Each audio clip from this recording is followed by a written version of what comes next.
Le Corinthiens chapitre 5, versets 16 et 17. Ainsi, dès maintenant, nous ne connaissons personne selon la chair. Nous ne connaissons personne selon la chair. Il doit voir notre frère. Jésus a méconnu ce dont on appelait ses sœurs, sa mère et ses frères.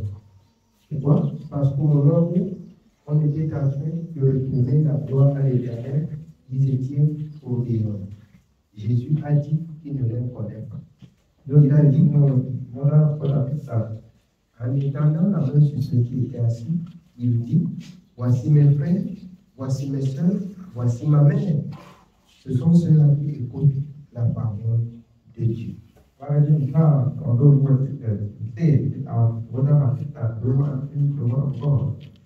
Nous continuons dans le verset suivant. Ainsi, dès maintenant, nous ne connaissons personne selon la chair. Et si nous avons connu Christ selon la chair, maintenant nous ne le connaissons plus de cette manière. Nous ne connaissons plus Jésus de cette manière où les hommes le touchaient et le laissaient. Et c'est la raison pour laquelle dans Jean 4, à la fin, Samaritain, il a dit, femme, l'heure est venue où les vrais adorateurs adoreront le Père en esprit et en vérité. Vous voyez comment il a repris Thomas? Parce qu'on a rendu témoignage qu'il est ressuscité. Thomas a dit, si je ne le vois, si je ne vois les marques de tour sur ses mains, si je ne vois, je ne peux pas croire. Dans le livre de Luc, alors, quand ils se sont rassemblés, Jésus a apparu au milieu d'eux et a dit, Jean Thomas, approche-toi, viens mettre la main ici. Voici la côte où on a percé. Voilà les marques, les clous. Tu peux voir maintenant, il dit Seigneur, je crois, il dit que tu es guéri. Mais je dis ceci dans toutes les nations du monde. Celui qui doit entendre et croire sans voir, verra ma gloire. Il faut déjà croire que la parole de Dieu est la vérité pour arriver à mettre en pratique. Si tu mets la pratique parce que c'est un comprimé que tu veux pour guérir ta maladie, ça n'aura pas d'impact dans ta vie. Il faut mettre en pratique premièrement pour être sauvé. Dans le livre de Genèse, Dieu a créé l'homme, pas pour venir lui donner la guérison. La guérison est maigre, mais pour lui donner la vie éternelle. Et au-dessus de la vie éternelle, il y a la guérison, il y a la paix, il y a le repos.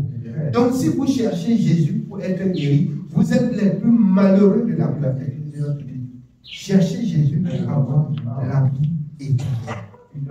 Cherchez Jésus pour avoir la vie éternelle. Oui, nous continuons dans le verset suivant. Somme verset 17. Si quelqu'un est en Christ, il est une nouvelle créature. Voilà la nouvelle. Si quelqu'un est en Christ, se disant lui-même qu'il a cru, il est une nouvelle créature. Il n'est plus ce qu'il était hier. Venir en Christ, alors c'est se transformer, c'est changer, c'est abandonner des anciennes habitudes pour entrer dans la vie nouvelle où tu dois apprendre de Christ chaque jour. Comme il est écrit dans son appel. Tu dois apprendre de Christ chaque jour comment mener la nouvelle vie.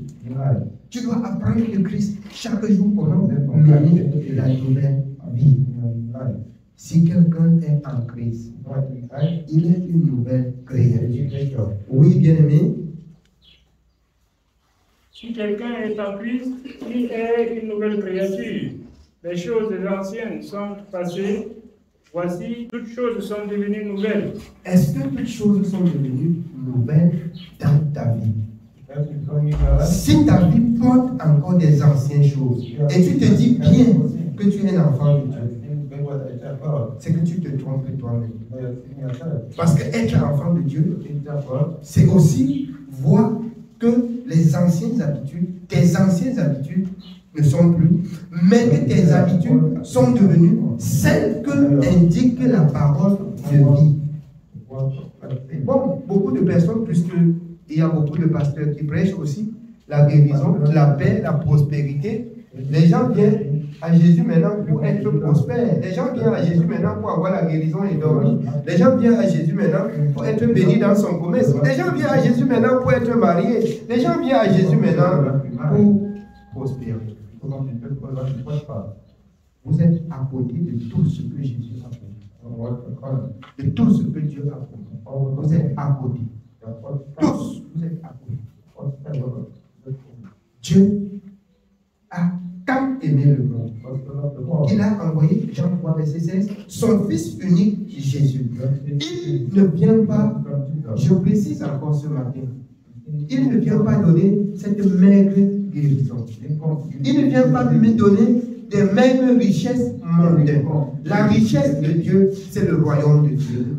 Pour ceux qui ont reçu la grâce de Dieu. La première des choses, et c'est la raison pour laquelle il dit et il précise dans le livre de Matthieu, pour les saints, cherchez premièrement le royaume et la justice.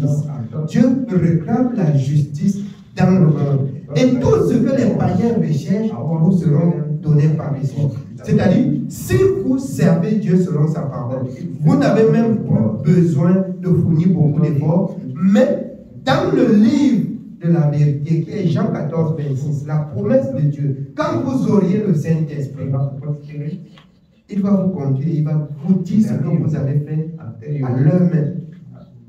Et votre pain quotidien sera là sans manque. Et ainsi, vous ne serez plus esclave de ce monde, mais vous allez accepter avec joie être esclave de Dieu parce que vous espérez à une vie supérieure. Mais si vous croyez pour avoir les matériels de ce monde, vous êtes les personnes les plus malheureuses de la planète. Vous êtes les personnes les plus malheureuses de la planète. Si vous ne cherchez pas Jésus pour la vie éternelle, vous allez être malheureux. Vous allez être errant. Vous allez souffrir. C'est quand vous comprenez le mécanisme de la vie éternelle, que tout ce que Dieu a promis, vous voyez, elle vient maintenant comme une sorte de parcours se coller sur vous. Si c'est la guérison, elle pourrait se coller sur toi, tu es guéri. Si c'est le repos, la paix, si c'est ton pain quotidien, bien aimé, tu vas travailler de tes mains. Mais la parole de Dieu dans AG ne doit pas s'accomplir dans ta vie. Tu vas travailler et voir ce que tu travailles. Tu vas travailler et ce n'est pas les autres qui vont manger le fruit de ton travail. Parce que celui qui veille sur toi veille de même sur le fruit de ton travail. La planète est s'ouvre. Aujourd'hui, pourquoi? Beaucoup travaillent jusqu'à réserver l'argent du médecin.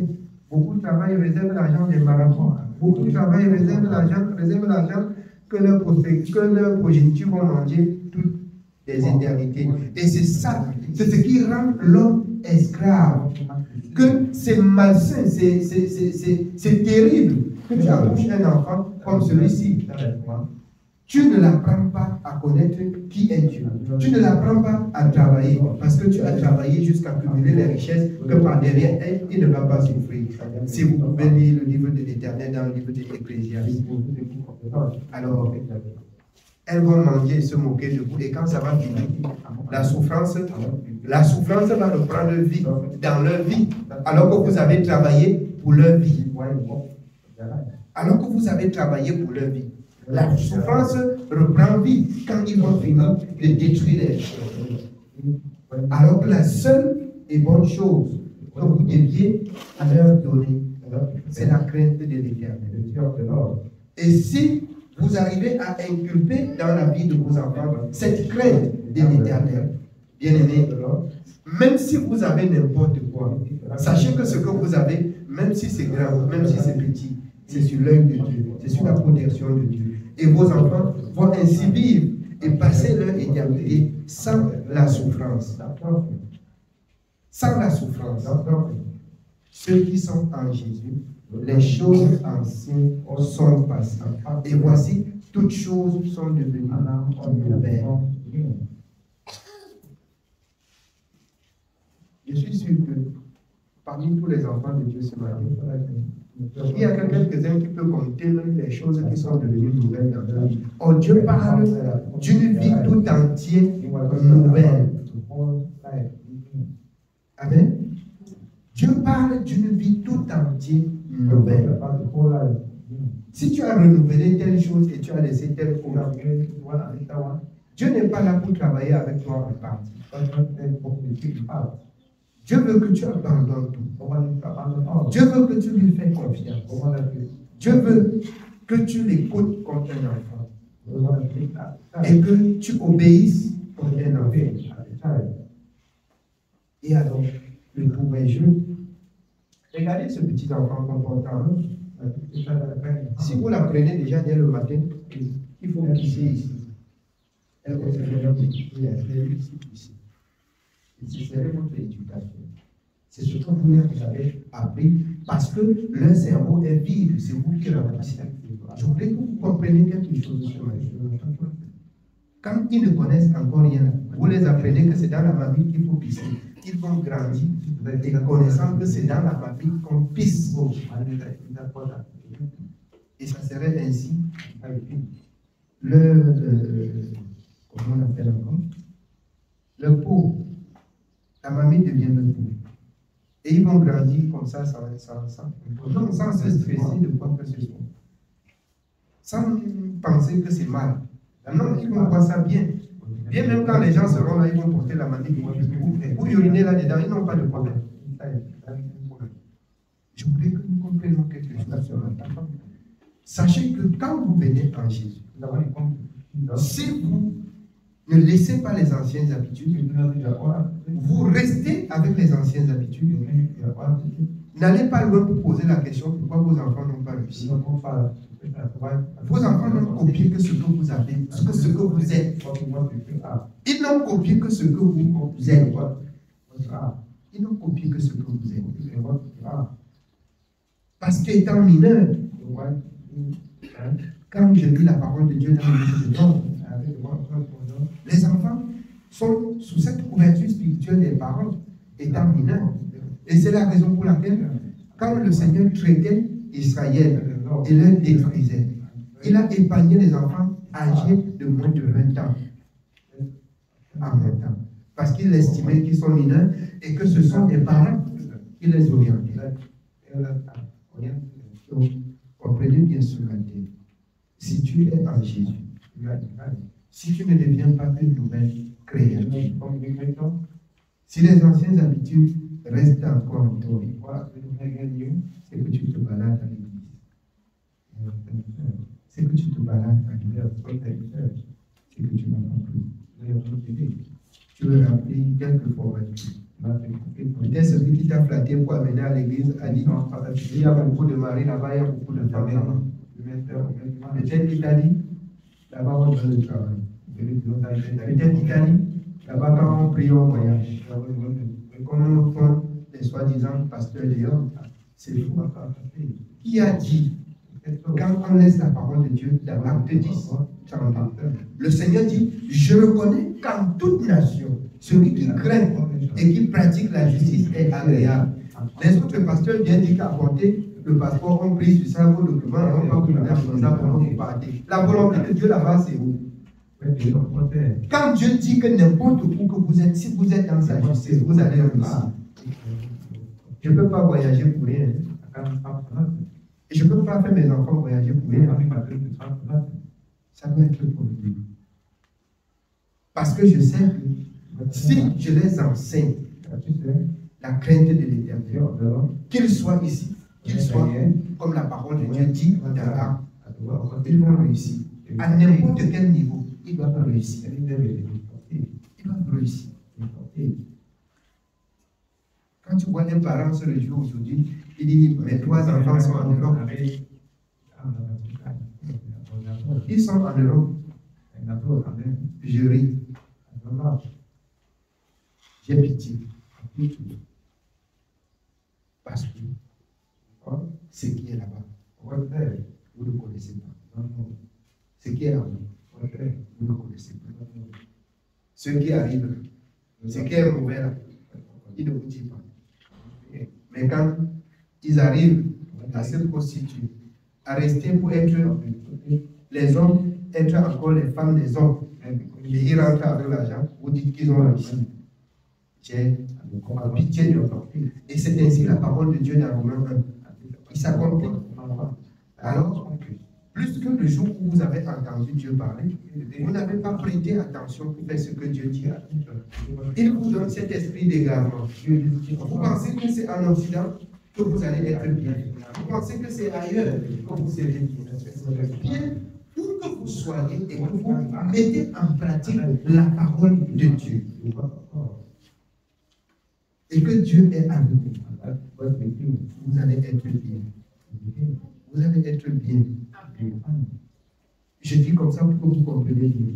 Si quelqu'un vient un jour avec le document que je prie pour qu'il voyage, il sache que dans le voyage là va échouer. C'est que ça va échouer. Je vous dis en toute vérité.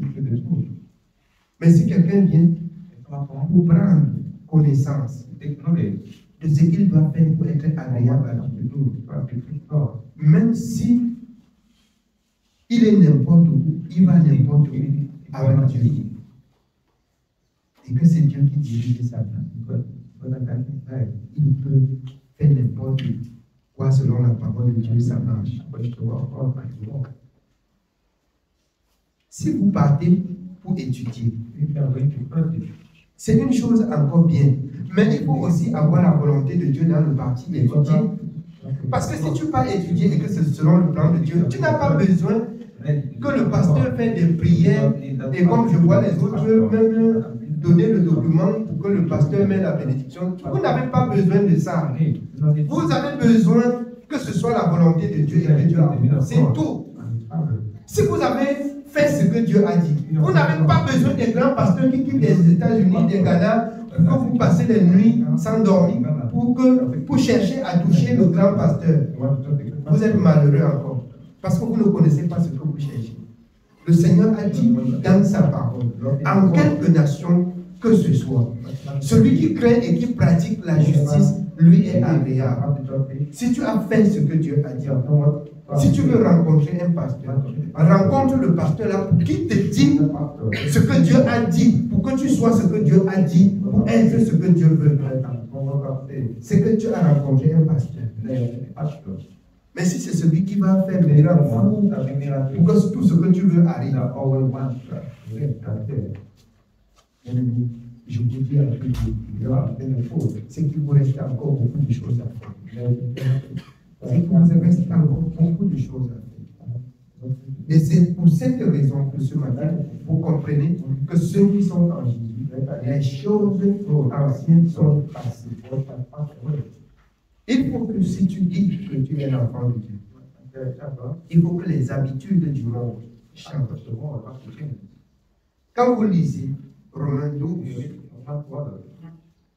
vous pouvez encore prendre ce passage de Romains 12 à partir de 5 ans.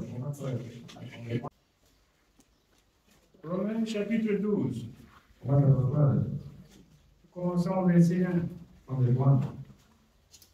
Je vous exhorte donc, frères, par la compassion de Dieu, à offrir vos corps comme un sacrifice vivant, saint, agréable à Dieu, ce qui sera de votre part un culte raisonnable. Quelle est cette offrande du corps saint, agréable et juste? C'est-à-dire, n'aime pas utiliser ton être là pour pécher contre Dieu. La suite de ce que je veux qu'on comprenne. Continuez le dernier. Continuons au verset 2. Ne vous conformez pas au siècle présent, mais soyez transformés par le renouvellement de l'intelligence, afin que vous discerniez quelle est la volonté de Dieu, ce qui est bon, agréable et parfait. Alors, ne vous conformez pas au siècle présent. Quand on écrivait ça, même nos mamans n'étaient pas, on ne les avait pas accouchés. Le siècle présent, on parle, n'est-ce pas, de maintenant. À l'époque ancienne, on parlait de l'heure. C'est pas ça. Ne vous conformez pas au siècle présent. Je voudrais rebondir un peu pour que vous compreniez au juste ce que je veux dire. Le siècle présent, c'est quoi? C'est que il y a des nouveautés dans la vie chaque jour. Mais dans la parole de Dieu, rien n'est nouveau. Il y a des nouveautés chaque jour. Mais dans la parole de Dieu, rien n'est nouveau. Si vous voulez servir Dieu et être agréable à Dieu, tout est écrit.